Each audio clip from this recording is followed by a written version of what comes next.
ఈ వీడియో చూసే ముందు అయితే మీ బ్రదర్ అయితే మీకు ఇష్టం ఉంటే కామెంట్ అయితే చేయండి. ఒక చిన్న విషయం చెప్పాలి. సునీల్ 18 ఆర్టిస్ట్ నుంచి అయితే నాకు ఒక ప్రాజెక్ట్ వచ్చింది. కువైట్ లో చిన్న షార్ట్ ఫిల్మ్ తీస్తున్నారంట. ఆ షార్ట్ ఫిల్మ్ లోకి అయితే లేడీస్ యాక్టర్స్ అయితే కావాల్సి వస్తుంది. ఎవరికైనా ఇంట్రెస్ట్ ఉంటే నాకైతే కామెంట్ చేయండి. చాలా రోజుల తర్వాత అయితే మా అన్న అయితే బయటకు వెళ్ళి తిందాం రా అని అడిగాడు. వచ్చి 1 year అవుతుంది కానీ మా అన్న ఒకసారి కానీ ఇలా బయటకు వెళ్ళి తిందాం అనేది అసలు అడగలేదు నన్ను. ఇది అడగడం ఫస్ట్ సారి. 2 చీటీలు అయితే రాశాను. 2 చీటీల్లో ఒకటి నైఫ్ ఒకటి కేప్స్ అని రాశాను. ఇలాంటివన్నీ మా అన్నకి అసలు నచ్చదు, పెద్దగా ఇష్టపడదు ఇలాంటి నేను చేస్తా ఉంటే. ఇదో కేఎఫ్సీ వచ్చింది. ఆ 2 చీటీల్లో కేఎఫ్సీ వస్తే బాగుండు అనుకున్నాను. మా అన్న అయితే కేఎఫ్సీ తీసేశాడు. మేము కేఎఫ్సీ దగ్గరికి అయితే బయలుదేరిపోయినాము. నువ్వు తిన్నగా స్ట్రైట్ గా నడిచి అంటాను మా అన్న. ఎందుకంటే ఇప్పుడు మేము వెళ్లే దారిలో అయితే రాయలసీమ రెస్టారెంట్ ఉన్నది.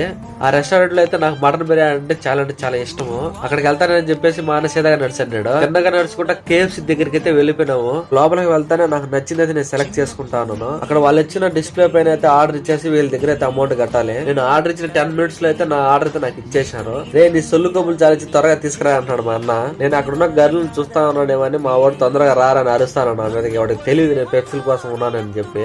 కోయిట్లో కేప్స్ తిన్నారంట మామ. కట్టప్ప సమరసంపం పూరించని చెప్పేసి మా అన్న ఇంకా మొదలు పెట్టేశాడు. ఫస్ట్ గా తిని బయలుదేరుతాను. అన్ని బంధాలకల్లా అన్నదమ్ముల అనుబంధం అయితే చాలా విలువైనది. చెప్పుడు మాటలు వినైతే అన్నదమ్ములు అయితే ఎప్పుడు వేరు కావద్దండి. ఇలా మా అన్న నా పక్కనుంటే ఎప్పుడు నన్ను నవ్విస్తూనే ఉంటాడు. తాతకు బాయ్ చెప్పి బయలుదేరిపోయాము.